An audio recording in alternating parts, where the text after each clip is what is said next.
to introduce our keynote speaker today, Dr. Henry Bishop. He's an artist, a musician, an educator, and a humanitarian.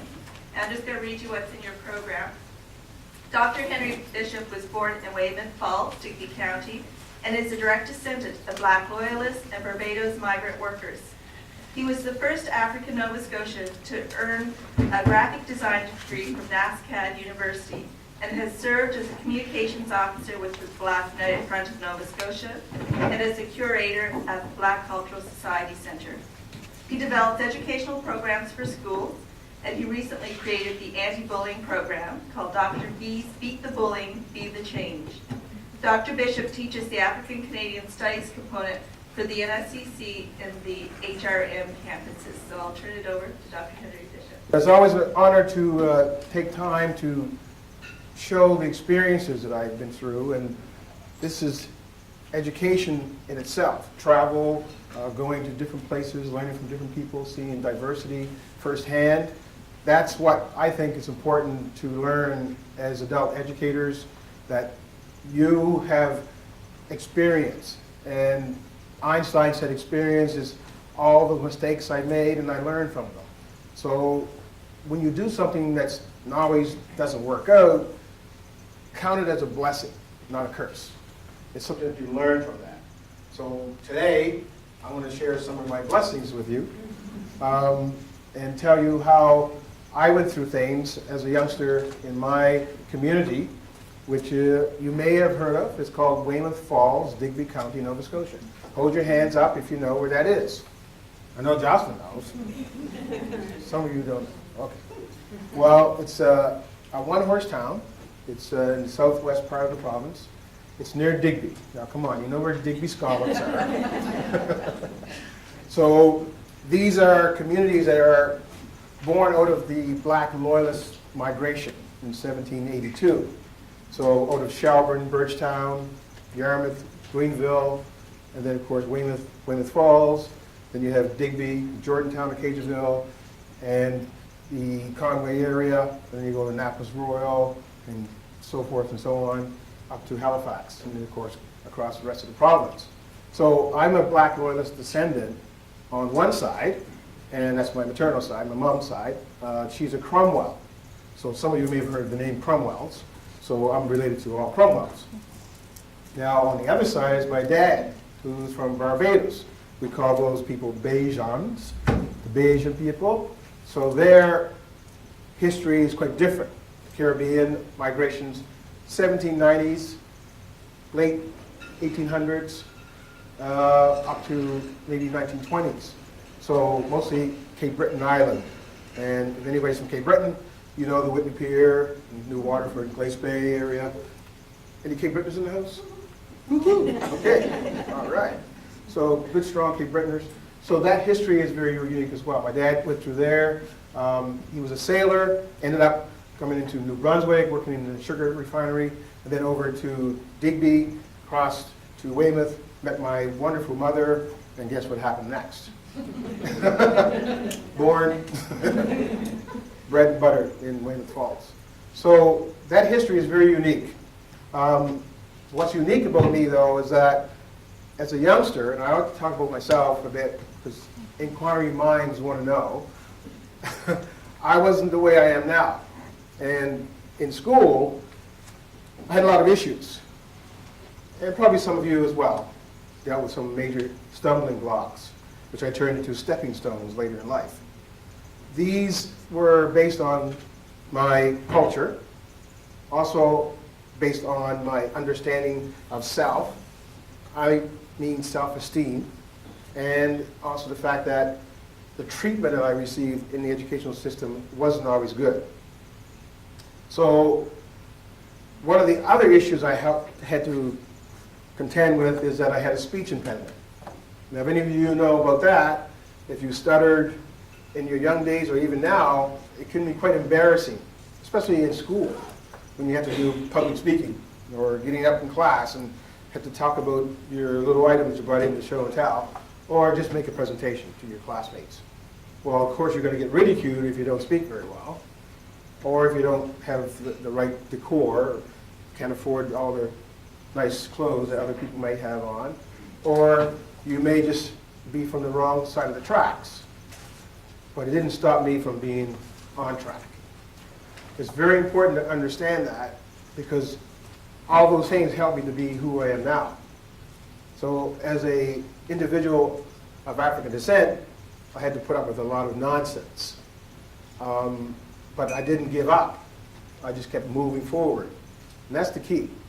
So as I grew older, my stuttering didn't get any better. Now, I'm going to tell you a little story about my mother. I always try to share that story, Meredith, with my mom, because she was my hero, shiro, hero. She was very powerful in my life. And my dad died when I was 10. She raised 12 children. I'm the youngest of 12. And when my dad died, she had 8 children in the household to raise. So she was a domestic. She went out and scrubbed floors, and she was a nanny for other people's children. And then she went home and put up with our mess as her own children. Okay? So as they moved on, my older siblings moved on, I was the last one in the household. So as I grew older, some of the things I talked about with my mom was quite disturbing to her. You know, being bullied at school, being called names, and being kind of looked over in class as if I didn't exist. And so she'd always encourage me to, don't let that stop me, Jocelyn. Become, strong from that. Whatever doesn't kill you makes you what? Stronger. So she was really encouraging me about that. And as I got older, I got wiser. So one day, it just so happened that I took off from school a little earlier than I should have. You guys never did this, I know. It's some little things that happen in life, right? And I had a little incident in school. So I played downtown, and I had an ice cream cone, and it cost me 2 cents, and that was great. So I hung around the bridge there and threw some rocks in the Mississippi River, made some waves. Saw the bus go through. So I said, whoa, I better take the shortcut, get home for the bus, right? Mom would never know. Got home, a little bit sweaty, a little bit, tired out. Mom looked at me, I thought you were on the bus. Yeah, I was just playing with the guys before that. Hey, Johnson, had a little game of soccer, right? Okay. What happened at school today? Oh, school was great today, Mom. I learned a lot. What'd you learn? Can't remember. So much. Overloaded my circuits. She said, oh, I hear you had a little incident today. How'd you know that, Mom? Well, we have our ways. Mothers have their ways. And so, in our black community, there's a saying. There's 3 ways to communicate. Number 1, back in the day, you could use a telegram. Those are not too popular today, but in those days it was. Or you could use a telephone. And number 3, tell a black woman. Because that connection with all those mothers, somebody saw me downtown, dilly-dallying, and said, okay, this that Bishop boy, I'm telling his mom. He should have been in school, all right? And so when I got home and she knew the whole thing, and I said, oh, I confess, busted, right? So I said, okay, Mom, I'm a stutterer, and I'm stupid. Mom said, no, I don't produce stupid children. Let me tell you right now. Okay? Let me clear that up from the get. All right? And she said, did you know Abraham Lincoln stuttered? He had depression. There were some issues with his wife. And so he had some issues, so he had to get Frederick Douglass to help him, the great black abolitionist, who was the first black man in the White House, not Barack Obama. And so it's like, oh, I didn't know that. So did you know that Aaron, Moses' brother, started? Moses in the Bible, yeah. He's the one that said, let my people go. Aaron was stubborn. He said, oh no, Moses, you do that. You know, I can't tell the Pharaoh that stuff. I'll get tongue-tied.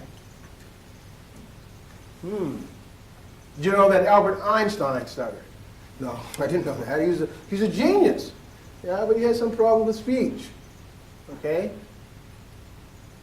How many know about the King's Speech movie? Ah, royalty. Okay. So, people like that stutter. How about Joe Biden, Vice President of the United States? He's a stutterer. How about Kirk Franklin, famous gospel rapper, I call him, because he doesn't sing very well. But he can get the point across. And he can talk to you and he'll stutter. I had the pleasure of meeting Stevie Wonder. Stevie Wonder stutters. I was like, what? But when he sings, you would never know. Mal Tillis, famous country and western singer, stutters when he talks. Right? Didn't stop me from singing though. Okay? Chuck Berry, another one that stutters. Famous R&B, rock and roll star. And so she mentioned these people to me. I said, whoa. You know, my mom lived to be 98. That's why she knew Joe Biden. So it's like, what? I have a chance now. I can change some things in me. Because I felt like I was inadequate. I wasn't good enough. I didn't have the skill set to do what I needed to do and set out life properly. And so I had to come to grips with some of those challenges. In those days, I would call them crisis. So as crisis management becomes a challenge, and there's an opportunity here for you to change if you know that. And so when I talk to people now, I spread the gospel about me. And that's important as adult educators, that people who are in front of you are listening to you and say, well, yeah, you got it made, you're okay, you didn't have any problems in school. You're right. You better tell them, because we're all human beings here, and you got to figure that one out, that we're on the same level in that category. So today, I want to share how my philosophy is now implemented into NSCC. And as the somewhat creator, Meredith can help me with this one, of the Afrocentric program and its African Canadian Studies that NSCC has offered. And so I'm very proud of it. And I'd like to commend Meredith for helping me out as well. Meredith, could you take a bow there? Just, you've done your part too. Give her a little hand because she's helping me with it. I really appreciate that. And, you know, Kit Gillings, you know, Tom Henderson. I mean, people in the Department of Education and at NSCC are wonderful educators.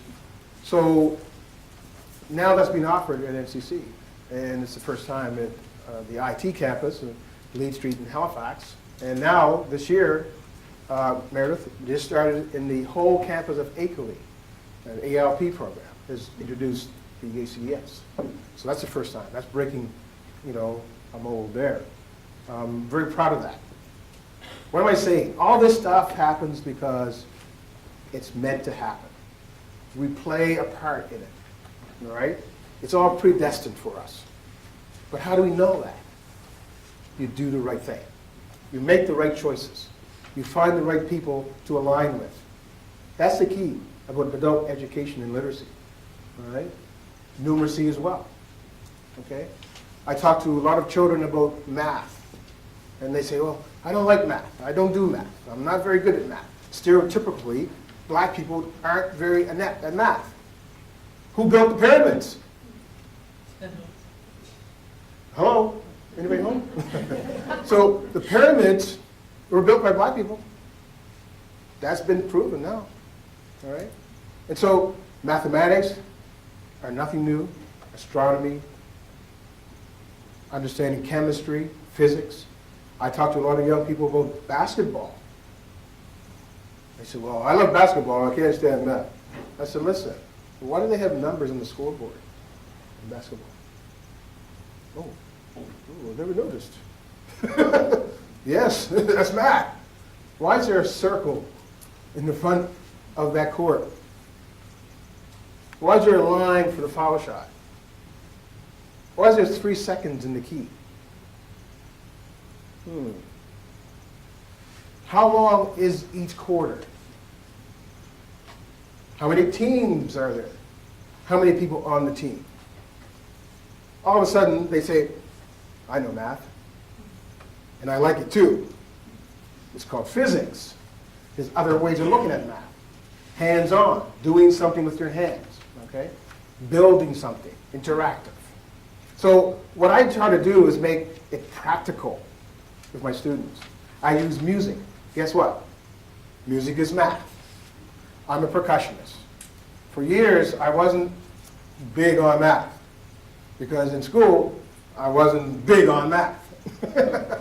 But as a drummer, none of my teachers said, you're doing math, kid. When you play that drum kit, that's mathematics. 6 times, 4 eighths, 2 4, 7 eighths. That's fractions. That's what you're doing on your kit right now. Oh, wow. Those kind of beats, 3/4 time, quarter time, half time, that's all math.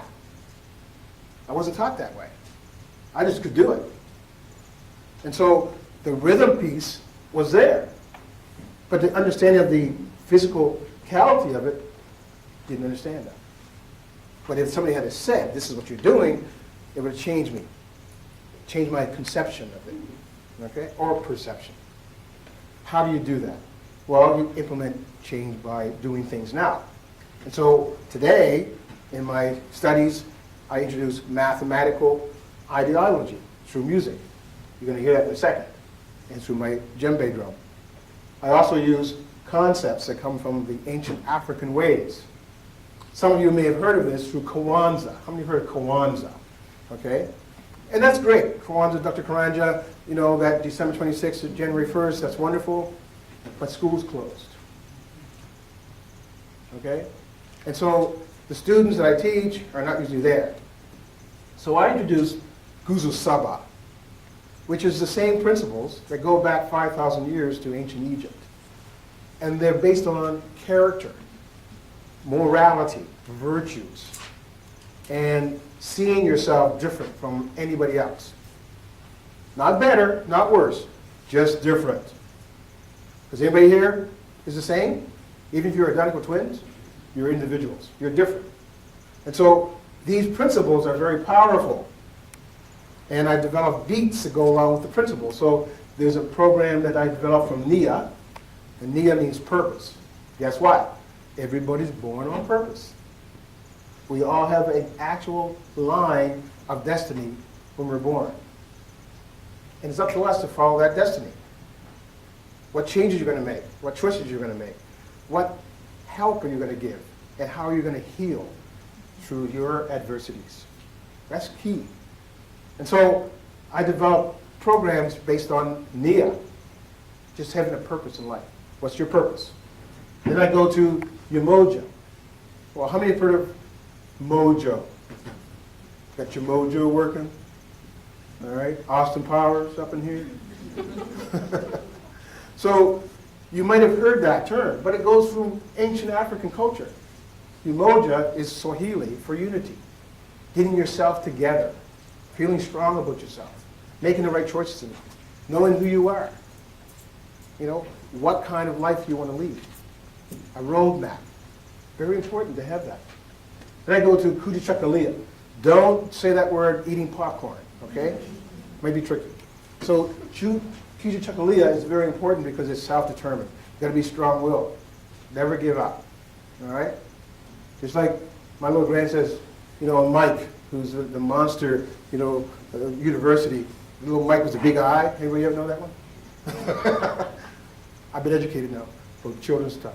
So it's like, okay, Mike says, I never give up. And I love that because it makes you feel like, yeah, I can do this. And he goes around at 2 years old saying, I never give up. We need to empower our children. We need to empower our individuals. We need those people in front of us need to be empowered. Never give up. Then we go to Ujima and Ujema. I call those the fraternal twins. Okay? They're not exactly alike. It's kind of a split personality, but they're pretty close. Collective work responsibility, cooperative economics. Very needed process. Knowing about yourself as a person who needs others to work with, but also economically sound, all right? How to take care of your financial things.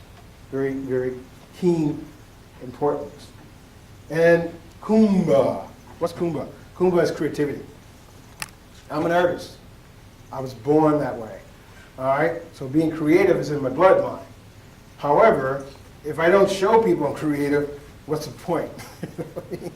So I can't take it with me. So I try to be creative. Do something different. You know? Wear a funny hat. Do something different. So people can say, oh, whoa, what's that for? That's a kufu.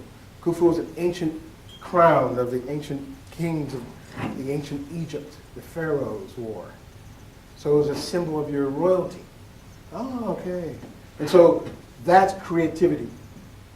Imani. Anybody who's of Islamic faith, assalamu alaikum to you. But Imani, the Imams, are faithful leaders, faith leaders. So Imani means faith, having faith. Having faith in yourself. And that's not ego. That means that you want to go. You want to focus on something that you need to do. All right? Go forward. Pay forward. All right? Imani, faith. So those are the 7 principles. Guess what? It's 7 days in a week. It's like taking a vitamin. 1 a day. I can handle that. All right? So if you practice 1 a day, it's not too difficult. Break it down. How do you eat an elephant? African proverb. 1 bite at a time. All right? Big animal. Chewy too. All right? But if you break it down in bits, it's not that bad. And so understanding that principle is very, very key. So what I'm going to do next is give you a chance to hear some music. How about that? Music is a universal language. Why? Because it doesn't matter where you're from, what you look like, what language you speak, what culture you belong to, you can connect in some way with it. And music is a wonderful thing for teaching. We can have people who learn mathematics through music, or their chemical notations through music. You can do all these things through music, dance lessons. You saw that TV show. Do you think you can dance? All these things are happening now through music, voice, right? So that's powerful. Are we using music in our classrooms? Are we using music in our schools? Are we using music in our educational realms? Need to go a little bit further with that. But this song you're going to hear next is very powerful. I'm very proud of it. I had the pleasure of meeting a choir about 4 years ago from South Africa. These are children that have had some issues. They're orphans. They're children that have been given another chance. And the teachers, much like us, are educated to give them an opportunity to grow and to prosper. And they do it through intervention of song and dance. Well, after meeting them, they gave me this CD. They said, Henry, please, if you don't mind, anytime you have an audience, captive audience, thank God, play that song. And so it helps them to realize what we can do for them. And they said what they could do for you or me. I said, whoa, that's a powerful statement. These children range from 6 to maybe 12, and they're wonderful vocalists. So they wrote this song along with some others, called the Gaither Brothers, you may have heard of them, and they put this song in. And I'm going to show you how powerful that song is today. Did you know that coal can turn into a diamond? Sure you know that, right? Did you know that a pearl in the ocean came from a piece of sand? From an oyster, and you just grabbed it up? You can't even see that sand with your naked eye. Did you know that a worm, we call them caterpillars, not too fond of caterpillars, can turn into a butterfly? Love butterflies. But also, did you know that we can change the world through the power of love, admiration, and respect? This song is based on that. And I'm going to talk about the djembe drum. That's a whole nother level that I use for prison work. I do prison training, drum instruction at the Nova Institution for Women here in Truro. And I also do it in Dorchester Penitentiary and Spring Hill. And they are learning how spirituality is connecting with them through an instrument called the djembe drum. Djembe, this drum is very interesting. Now, for those who don't know, it's an instrument that comes from a place, you may have heard of it, called Timbuktu. Oh, I got some chuckles over that. Remember when you were children, or maybe you don't remember when you were children, maybe it never happened to you. It happened to me. My mother used to say, Henry, if you don't behave yourself, I'm going to send you to Timbuktu. I laughed. Really, I laughed. Well, there's no such thing as Timbuktu. Oh, yes. Check your Bible. Okay, you're a bishop. Remember that. Check your Bible. Find out. There it was, in the country called Mali. The ancient Mali kingdom, Mansa Musa, Sunni Ali, great Muslim land of philosophy, the first university on the planet, Sankore. There, in the 12th century, djembe, drum of life, drum of sacred healing. And so I learned that an instrument of this nature can help people heal inside out. Metaphysically, we are wired for sound. For 9 months, babies hear what? The heartbeat of the mother inside her womb. That's a drum. And so a lot of instruments, when they have beats, i.e. pianos, which is a percussion instrument, you can feel that rhythm, the beat of the song, the tempo of the song. So the drum is the vocal cords of humanity. First voice, second voice. The first instrument is the drum because it's part of our nature. Every culture, whatever we belong to here in this room, there's a drum in that culture. And so it's nothing to do with just one culture. It's not been stagnated or stereotypically one group of people that play drums. Everybody touches the drum in their cultures. Drums were used for excitement. I'm going to drum up some business. Heard that before? Drums were used for marching in war, on with Christian soldiers. The drum beat. Knowing how to beat the drum over something. You see any protests in Halifax? They don't carry trumpets, saxophones. They get drums. And so these are ways of expression. And so what I've done with the drum is use it to educate. It has notation. The drum is a musical instrument. It has to be tuned. It has 3 notes on it. The first note right here is the G note. It means greatness of God. GG. God's great. Okay? So GG is a very powerful note, the center. Then we have a second note. This is called the F note, which means first. So it's G, F. 2 different sounds. One's an F note. So any musicians here know that that note is kind of like a bass note. So when you hear that, oh yeah, that's an F sharp. Yeah, oh yeah, F minor, oh yeah, okay. So that's very important. But it means first in the drumming culture. So God first. Doesn't make sense now. And that last note is the C note on the edge of your drum. So it means that we're surrounding, through the grace of God, from a powerhouse here. And we're on the edge of that. That means we're children of God. So, God first children. Well, aren't we all God's children? Aren't we? Really? I know we're not talking religion here. I know that. But it's how we look at ourselves. We're part of something great. We're all born great.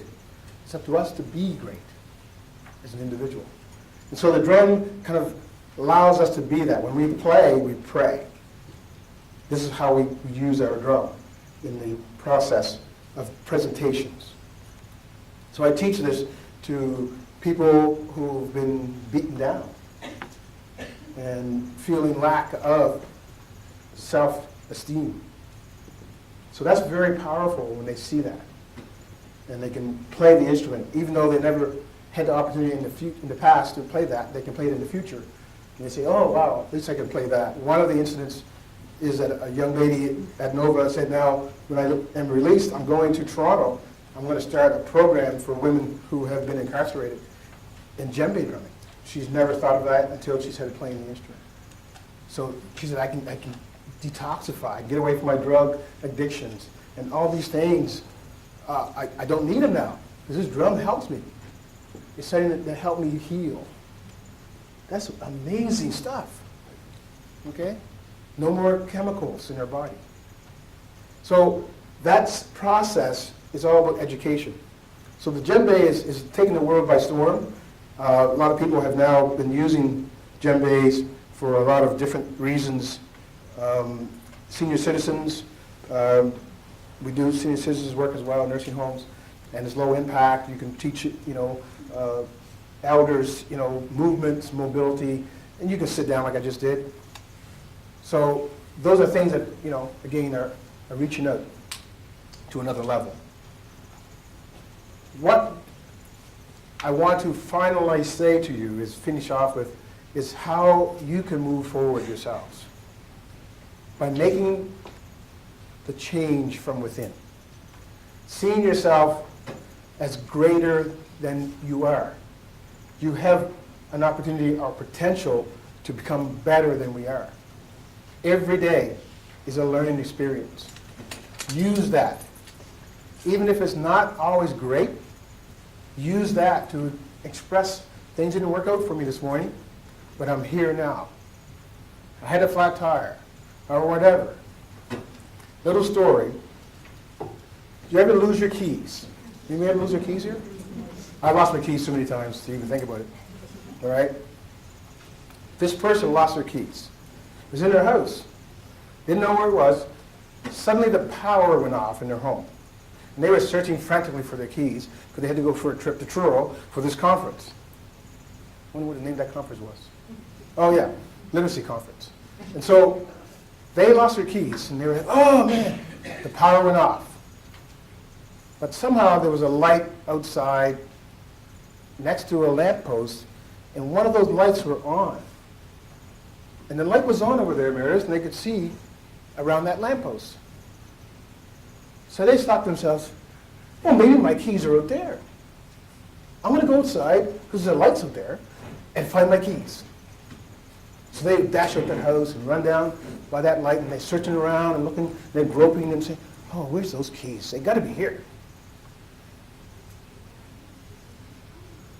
Knowing fairly well that they had lost their keys in the house, in the dark. Why did they go outside to the light to try to look for their keys? Isn't life like that? You never want to deal with your own darkness. You're always trying to find somebody else's light and say, oh, I want to check their light out. I want to be like them. I want to be like Mike.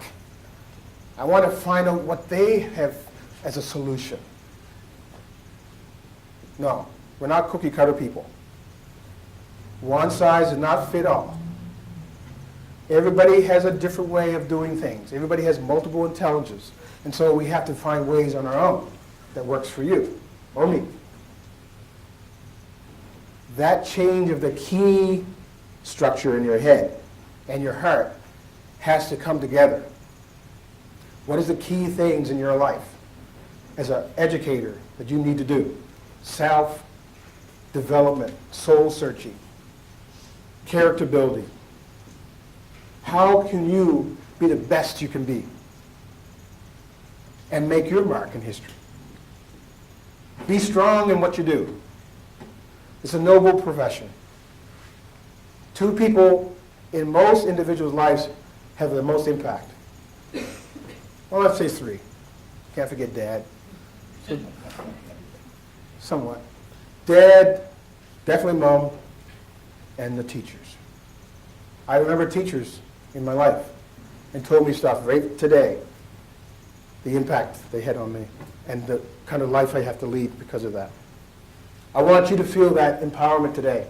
If I can at least leave that with you as an educator myself who's come from zero to maybe somewhat hero, you can be the same. I want to thank you for listening to me and give you all the respect. Be the best. Thank you very much.